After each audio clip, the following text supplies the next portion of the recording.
So moving on, our next speaker this morning is Zara Khalim from Cardiff People First. Welcome, Zara. Good morning. Before I forget, I'm really chuffed and honored in being here. Thank you so much. So, and you're all amazing people. Just thank you. God, my story is, my name is Zara. I'm turning 33 in March this year. I live in Pell, Newport City. I work for Cardiff People First. It's a self-advocacy university run for and by people with a learning disability, as you all know. I have been working in Cardiff People First since May 2016. When I first started my job, I found it quite tricky as Cardiff City itself felt so massive, and I wasn't used to find my way around. Plus, catching 2 different buses every day was a whole other experience for me. Bus every day was a whole, yeah. So the first month, my lovely mum used to take me from Newport City to Cardiff City, and then to Canton, where the Cardiff People First offices is. Thankfully, I got used to it after a while, and I can now travel on my own with my own bus pass, with my free bus pass. My colleagues also support me and the rest of the frontline staff who also have a learning disability.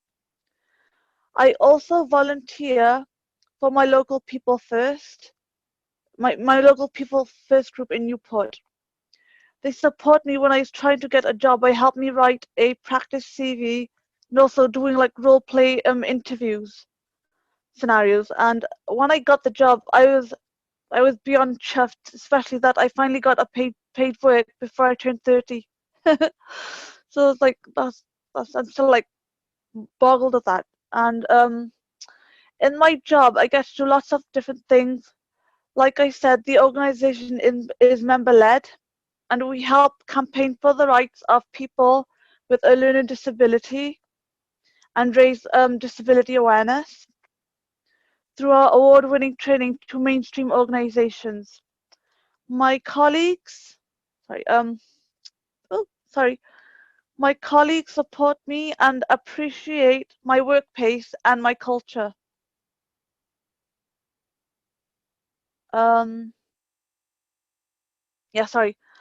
I really enjoy my work, especially as it helps to change the way people think about people with a learning disability. I'm also stepping outside of my comfort zone, and I've gotten to know more of Cardiff a lot better. Being someone from a cultural background as well as having a learning disability, having a job has helped me gain more self-worth, and I'm finally feeling like I'm someone important. Did you know that the percentage of adults with a learning disability or autism in paid work is just 17%? The best advice I can think of for young women with a learning disability or autism is build yourself up, especially while you're studying. Learn as many new skills as you can. Try volunteering at different places. Just like the more places you volunteer at, the better you can't fault it. And shadow your role models. It doesn't have to be Hollywood royalty, anyone royal or like Hollywood pop stars or actors and all that. It can be your everyday hero that you see every day, or someone that you know is doing so much work without winning an award for it. And my personal favorite: appreciate everyone around you regardless of their abilities, and stay humble and true to yourself. Thank you. That's wonderful. Thank you so much, Zara. Next, we've got another video, and this video is of J Maudsley, who was part of Engage to Change DFM Project Search in North Wales, and she did her internships at Ysbyty Gwynedd in Bangor, and actually went on then to get a job in the pharmacy. So please, enjoy this video.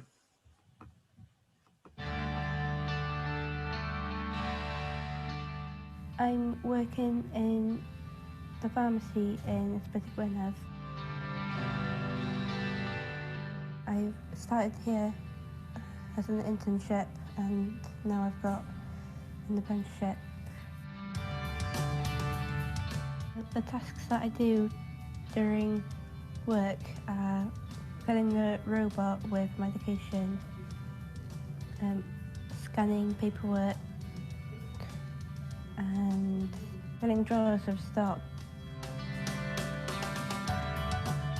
It's been a really good experience, both I hope for Sarah-Jayne. I think she's benefited a lot from it, but also for the department. I think Sarah-Jayne as an individual has gained a lot of confidence, and the department as well. It's good for us to have somebody here who's willing to learn and really motivated to develop herself as well.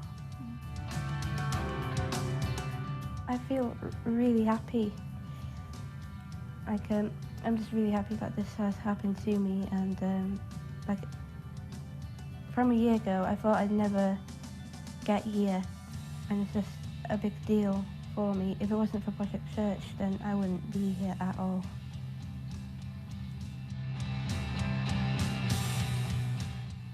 She's just come on leaps and bounds with her confidence, which she was so shy and wouldn't communicate properly with anybody, but since working here and doing Project Search, she's just full of confidence and a much happier person in herself.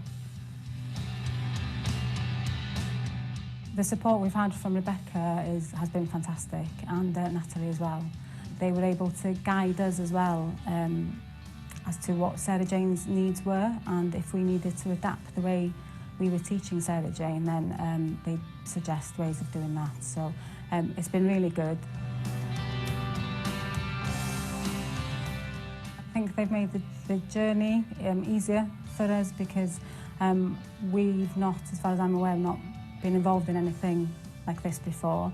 So we agreed to do it. We were very keen to get on board, but we needed their help and their guidance through the journey, just to get the best out of the internship.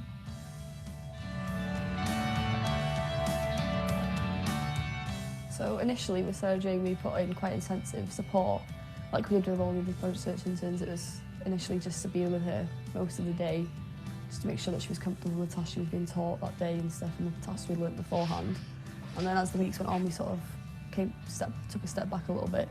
We realised that she was getting the hang of the tasks. We'd leave her to it. We'd pop in and see and just check that she was doing everything all right, and check with her managers, supervisors, just to see how they thought she was getting on, and if it was all right, then we'd leave her. But she became quite independent pretty quickly with the tasks she was doing.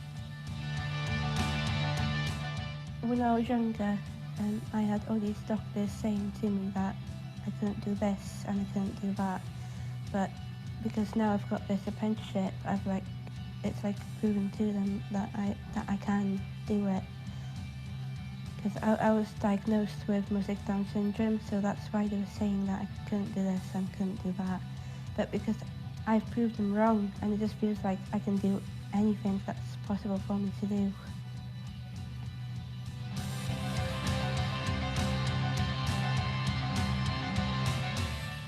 Another great story from Sarah-Jayne. And again, thank you to Sarah-Jayne for sharing her story with us in the form of that video.